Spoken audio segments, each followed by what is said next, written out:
Witness news അവതരിപ്പിക്കുന്ന സ്ഥാനാർത്ഥിയോടൊപ്പം എന്ന പരിപാടിയിൽ ഇന്ന് നമ്മോടൊപ്പമുള്ളത് തൃത്താലയിലെ SDPI സ്ഥാനാർത്ഥിയായ ഷഹീർ ചാലിപ്പുറമാണ്.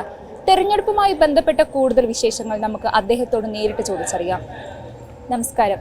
അപ്പോൾ ഇലക്ഷനൊക്കെ അടുത്തു. അപ്പോൾ എങ്ങനെയാണ് ഇപ്പോൾ ഇവിടുത്തെ പ്രചരണങ്ങളൊക്കെ മുന്നോട്ട് പോകുന്നത്? പ്രചരണം ശക്തമായ രീതിയിലാണ് മുന്നോട്ട് പോയിക്കൊണ്ടിരിക്കുന്നത്. ഇപ്പൊ നിലവിലെ തുടക്കം എന്നുള്ള നിലക്ക് പരുതൂർ പഞ്ചായത്ത്, അതുപോലെ തന്നെ ആനക്കര പഞ്ചായത്ത്, തിരുമറ്റക്കോട് പഞ്ചായത്തിന്റെ ഒരു ഭാഗം, ഇന്നിപ്പോൾ കപ്പൂർ പഞ്ചായത്തിലാണ്. ഇങ്ങനെ ഓരോ പഞ്ചായത്തുകളും ഘട്ടം ഘട്ടമായിട്ടുള്ള പ്രചരണങ്ങളാണ്. പ്രത്യേകിച്ച് ജനങ്ങളടുത്ത് നേരിട്ട് പോയി വോട്ട് അഭ്യർത്ഥിക്കുക എന്നുള്ളതാണ് ഈ തെരഞ്ഞെടുപ്പിൽ ഞങ്ങൾ പ്രധാനമായിട്ടും ഉദ്ദേശിക്കുന്നത്. ജനങ്ങളായിട്ട് ഇടപെടുമ്പോൾ നല്ല രീതിയിൽ പോസിറ്റീവായിട്ടുള്ള അഭിപ്രായങ്ങളാണ്, നിർദ്ദേശങ്ങളൊക്കെയാണ് നമുക്ക് കിട്ടിക്കൊണ്ടിരിക്കുന്നത്. അതുകൊണ്ട് തന്നെ വലിയ ഒരു മുന്നേറ്റം തൃത്താല നിയോജക മണ്ഡലത്തിൽ social democratic party of India SDPI നടത്തുമെന്നുള്ളത് യാതൊരു തർക്കവുമില്ല. അത്രത്തോളം ജനങ്ങൾ ഏറ്റെടുത്തിട്ടുണ്ട്. ആളുകൾക്കിടയിലേക്ക് ഇപ്പോൾ പ്രചരണത്തിന്റെ ഭാഗമായിട്ട് ചെല്ലുമ്പോൾ എത്രത്തോളം വിജയ സാധ്യതയാണ് അവരുടെ പ്രതികരണങ്ങൾ കാണുമ്പോൾ തോന്നുന്നത്? SDPI സംബന്ധിച്ചിടത്തോളം നിലവിൽ ഇടത് വലത് മുന്നണികൾ കാലങ്ങളായി ഇവിടെ ഭരിച്ചുകൊണ്ടിരിക്കുന്ന ഒരവസ്ഥയുള്ളത്. പക്ഷെ നിലവിലെ വികസന പ്രവർത്തനങ്ങൾ, ജനങ്ങളുമായി ബന്ധപ്പെട്ടുള്ള അടിസ്ഥാന പ്രശ്നങ്ങൾ വളരെ പിന്നോക്കം നിൽക്കുന്ന ഒരു അവസ്ഥയാണ് തൃത്താല നിയോജക മണ്ഡലത്തിലുള്ളത്. അതിനൊക്കെ ശാശ്വതമായ ഒരു പരിഹാരം SDPI വിജയിച്ചു കഴിഞ്ഞാൽ നടക്കുമെന്നുള്ളത് അവരെ ഞങ്ങൾക്ക് ബോധ്യപ്പെടുത്തി കൊടുക്കാൻ തീർച്ചയായും കഴിയുന്നുണ്ട്. വലിയൊരു മുന്നേറ്റം തന്നെയായിരിക്കും തൃത്താല മണ്ഡലത്തിൽ SDPI കാഴ്ചവെക്കുന്നത്. ഇപ്പൊ മറ്റു പാർട്ടികളിൽ നിന്ന് ബദലായിട്ട് ഇവിടെ തെരഞ്ഞെടുക്കപ്പെടുകയാണെങ്കിൽ, ജയിക്കുകയാണെങ്കിൽ ഇവിടെ കൊണ്ടുവരാൻ ആഗ്രഹിക്കുന്ന, തൃത്താലയിൽ ഇനി കൊണ്ടുവരാൻ ആഗ്രഹിക്കുന്ന വികസനങ്ങൾ എന്തൊക്കെയായിരിക്കും? വികസന പദ്ധതികളാണ് പ്രത്യേകിച്ച് ജനങ്ങളുടെ അടിസ്ഥാനപരമായിട്ടുള്ള പ്രശ്നങ്ങൾക്കാണ് പ്രധാനമായും കൂടുതലായിട്ട് ഊന്നൽ കൊടുക്കേണ്ടത്. അതിൽ പ്രധാനമായും കുടിവെള്ള പ്രശ്നം നമ്മുടെ മണ്ഡലത്തെ സംബന്ധിച്ചിടത്തോളം പ്രധാനമായും നേരിട്ട് കൊണ്ടിരിക്കുന്ന ഒരവസ്ഥയാണ് നമ്മൾ കണ്ടുകൊണ്ടിരിക്കുന്നത്. അപ്പോൾ അതിനൊക്കെ ഒരു കൃത്യമായൊരു പരിഹാരം കാണാൻ നമുക്ക് കഴിയുമെന്നുള്ളത് SDPIയുടെ പ്രവർത്തനങ്ങൾ, കഴിഞ്ഞ 17 വർഷക്കാലത്തെ പ്രവർത്തനങ്ങൾ എടുത്ത് പരിശോധിച്ച് നോക്കി നമുക്ക് കാണാൻ വേണ്ടി കഴിയും. പ്രത്യേകിച്ച് തിരുമറ്റക്കോട് പഞ്ചായത്ത്, നാഗലശ്ശേരി പഞ്ചായത്തിലുൾപ്പെടെ SDPIയുടെ പ്രവർത്തകർ തന്നെ നേരിട്ട് ജനങ്ങളുടെ കുടിവെള്ള പ്രശ്നങ്ങൾക്ക് പരിഹാരം കാണാനും, അതോടൊപ്പം തന്നെ കോവിഡ് ഉൾപ്പെടെയുള്ള വിഷയങ്ങൾ നേരിടേണ്ടി വന്നപ്പോൾ അത് ജനങ്ങളിലേക്ക് ഇടയിലേക്ക് ഇറങ്ങി തിരിച്ചുകൊണ്ട് അവർക്ക് ആവശ്യമായിട്ടുള്ള കാര്യങ്ങളൊക്കെ ചെയ്തു കൊടുത്തിട്ടുണ്ട്. അപ്പോൾ ഒന്ന്, കുടിവെള്ളം പ്രധാനമായിട്ടൊരു പ്രശ്നമാണ്. അതോടൊപ്പം തന്നെ ഹോസ്പിറ്റൽ, ഒരു നല്ലൊരു ഹോസ്പിറ്റൽ തൃത്താല നിയോജക മണ്ഡലത്തിലില്ല. അതൊക്കെ കൊണ്ടുവരാൻ SDPIക്ക് വിജയിക്കാൻ വേണ്ടി കഴിഞ്ഞാൽ നമുക്ക് അത് ഉണ്ടാക്കി കൊടുക്കാൻ വേണ്ടി കഴിയുമെന്നുള്ളത് തന്നെയാണ് ഞങ്ങൾ വിശ്വസിക്കുന്നത്. പാത്രത്തിൽ ജനങ്ങൾ ഏറ്റെടുക്കുന്നുണ്ട്.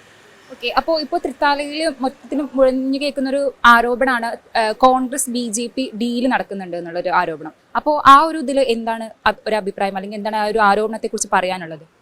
തൃത്താല നിയോജക മണ്ഡലത്തെ സംബന്ധിച്ചിടത്തോളം അത്തരം ഡീലുകൾ, ചില ആരോപണങ്ങളൊക്കെ നിലവിൽ വന്നുകൊണ്ടിരിക്കുന്നുണ്ട്, പല ചർച്ചയിലും കേട്ടുകൊണ്ടിരിക്കുന്നുണ്ട്. പക്ഷെ നമ്മളെ സംബന്ധിച്ചിടത്തോളം ഒരു യാഥാർത്ഥ്യം നമ്മുടെ മുന്നിലുള്ളതാണല്ലോ പറയേണ്ടത്. നമുക്കറിയാം, കഴിഞ്ഞ തദ്ദേശ സ്വയംഭരണ സ്ഥാപനങ്ങളിലേക്ക് നടന്ന തെരഞ്ഞെടുപ്പിൽ വ്യാപകമായി UDFും അതുപോലെ തന്നെ BJPയും ധാരണ നടത്തിയിട്ടുണ്ട് എന്നുള്ളത് ഒരു വസ്തുതയാണ്.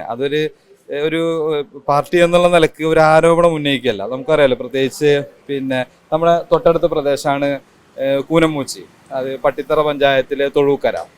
അവിടെ ഇതിന്റെ മുന്നത്തെ തെരഞ്ഞെടുപ്പിൽ അവിടെ മത്സരിച്ചപ്പോൾ BJPക്ക് 283 വോട്ടുകൾ അവിടെ കിട്ടിയിരുന്നു.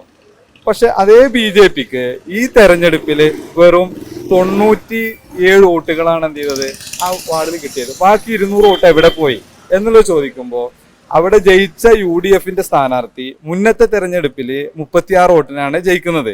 പക്ഷെ ഈ തെരഞ്ഞെടുപ്പിൽ 200 വോട്ടിനാണ് BJP അവിടെ ജയിക്കുന്നത്. അതുകൊണ്ട് തന്നെ അത് മുസ്ലിം ലീഗിന്റെയും അതുപോലെ തന്നെ UDFന്റെ ഒക്കെ നേതാക്കന്മാർ പറയാതെ പറഞ്ഞുകൊണ്ടിരിക്കുന്ന സംഗതി. അവിടെയൊക്കെ BJPയും അതുപോലെ തന്നെ UDFും മുസ്ലിം ലീഗും കൃത്യമായി ചെയ്യുന്നുണ്ട്, ഒരു ധാരണ നടത്തിയിട്ടുണ്ട് എന്നുള്ളത് വസ്തുതാപരമായി നമുക്ക് തെളിയിക്കാൻ പറ്റുന്നൊരു കാര്യമാണ്.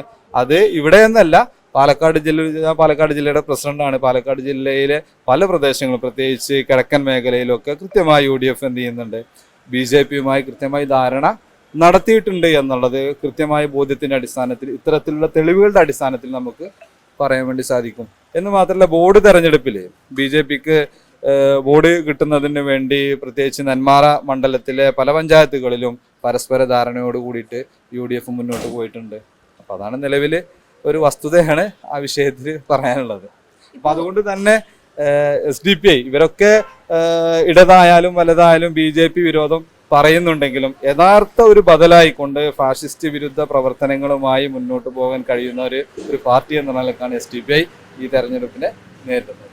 ഇപ്പോൾ പ്രചരണത്തിന്റെ ഭാഗമായിട്ട് യുവാക്കൾക്കിടയിലേക്കൊക്കെ ചെല്ലുമ്പോൾ, അതായത് ഈ ജെൻസി വോട്ടർമാരുടെ ഇടയിലേക്കൊക്കെ ചെല്ലുമ്പോൾ അവരുടെ ഒരു പ്രതികരണങ്ങളൊക്കെ എങ്ങനെയാണ് വോട്ട് ചോദിക്കുമ്പോൾ?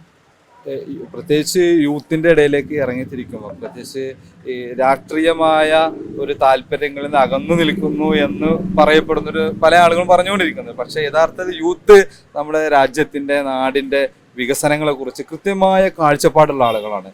വളരെ നല്ല രീതിയിലാണ് അവർ നമ്മളെ ഏറ്റെടുത്തുകൊണ്ടിരിക്കുന്നത്. നമുക്കറിയാം, നമ്മളിപ്പോൾ ഈ കുമരനെല്ലൂർ പ്രദേശത്ത് ഹൈസ്കൂൾ ഉൾപ്പെടെ സ്കൂൾ വിടുന്ന സമയത്താണ് ഞങ്ങളിവിടെ എത്തിയത്. നല്ല രീതിയിൽ എന്ത് ചെയ്തിട്ടുണ്ട്, യൂത്ത് നമ്മളെ ഏറ്റെടുക്കുന്നുണ്ട് എന്നുള്ള അവരുടെ സമീപനത്തിൽ നിന്ന് നമുക്ക് മനസ്സിലാക്കാൻ വേണ്ടി സാധിക്കുന്നു. അപ്പൊ മൊത്തത്തിൽ നല്ലൊരു വിജയപ്രതീക്ഷ തന്നെ ഇത്തവണ ഉണ്ട്. തീർച്ചയായും SDPIയുടെ രാഷ്ട്രീയത്തെ തൃത്താലയുടെ മണ്ണ് സ്വീകരിക്കുമെന്നുള്ളതിൽ യാതൊരു തർക്കവുമില്ല. അത് അത്തരം പ്രതീക്ഷയോടുകൂടി തന്നെയാണ് മുന്നോട്ട് പോകുന്നത്. അതോടൊപ്പം തന്നെ ഞങ്ങൾക്ക് വളരെയധികം സന്തോഷമുള്ളൊരു കാര്യം, നാളെ ഞായറാഴ്ച കൂറ്റനാട് വെച്ച് SDPIയുടെ ദേശീയ പ്രസിഡന്റ് MK ഫൈസി തന്നെ കൺവെൻഷൻ കൂറ്റനാടുള്ള ഓഡിറ്റോറിയത്തിൽ സംഗമം ഓഡിറ്റോറിയത്തിൽ വെച്ച് നടക്കുന്നത്. അതോടുകൂടി എന്ത് ചെയ്യും, കൃത്യമായി വളരെ നല്ല രീതിയിൽ പ്രചരണവും പ്രവർത്തനവും കൂടുതൽ ഊർജ്ജസ്വലമായി മുന്നോട്ട് കൊണ്ടുപോകാൻ SDPIയുടെ പ്രവർത്തകർക്ക് നേതൃത്വങ്ങൾക്ക് സാധിക്കുമെന്ന് തന്നെയാണ് പ്രതീക്ഷിക്കുന്നത്. അപ്പൊ എന്തായാലും SDPIക്ക് തൃത്താലയിൽ ഒരു മികച്ച വിജയം തന്നെ ഉണ്ടാവട്ടെ. അപ്പോൾ ഓൾ ദി വെരി ബെസ്റ്റ്. പെണ്ണ് കുതിക്കും പെണ്ണിനെ കുതിപ്പിക്കുന്ന കനക ഘടകാഭരണങ്ങളുടെ കമനീയ ശേഖരവുമായി പട്ടാമ്പി പട്ടണത്തിന്റെ കനക കൊട്ടാരം Manukkas gold and diamonds, Manukkas tower, railway over ബ്രിഡ്ജിന് സമീപം മെയിൻ റോഡ്, പട്ടാമ്പി.